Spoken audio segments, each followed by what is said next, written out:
Hey everyone, Michelle Markey with Medina Domestic Art Studio, and this is going to be a slightly different video than I normally do, and it's mainly aimed at all of my fellow long armors out there.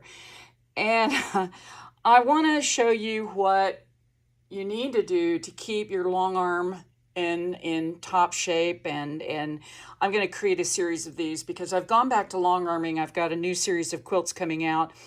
And I've realized that I've neglected my long arm in a lot of different ways. And one of the big ways that I've neglected it is cleaning it. Now I'm going to try to zoom in here. Now, do you see? This is dirt that has accumulated in the wheels. And yesterday I was doing some free motion quilting and it kept catching. And I couldn't figure out why. I checked the belts. It wasn't in the belts. And then I started looking. And I realized that my wheels were filthy, just like this. So now this is a alcohol wipe. Hang on just a second. Let me just show you what it is I'm using. These I get off of Amazon. They're wonderful. I clean my glasses. I clean everything here in my studio with them. So there, you can go find them on Amazon. They come in a box of like 1,000 and you can get them. Now, the other thing I want to point out before I start cleaning it is look at my rails.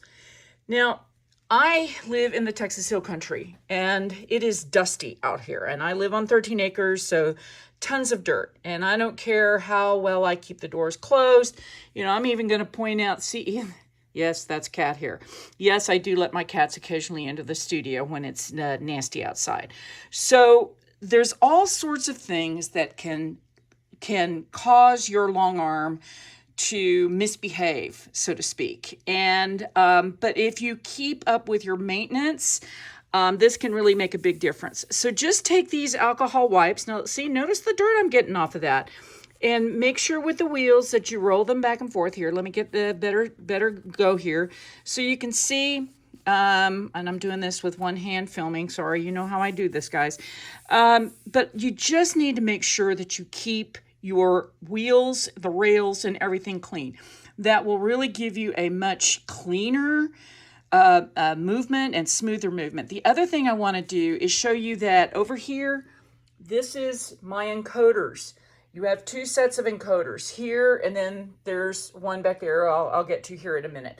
But you need to also do the same thing for your encoders and keep them as clean as possible. Now, this is primarily for those who have regulated or stitch regulation on their machines, but I think this goes for any long arm. You need to keep the rails and everything as smooth as possible and as clean as possible so that you get the best stitch. So that's it. That's my tip for today. If you have any questions or comments, leave them below. And as always, thanks so much for watching.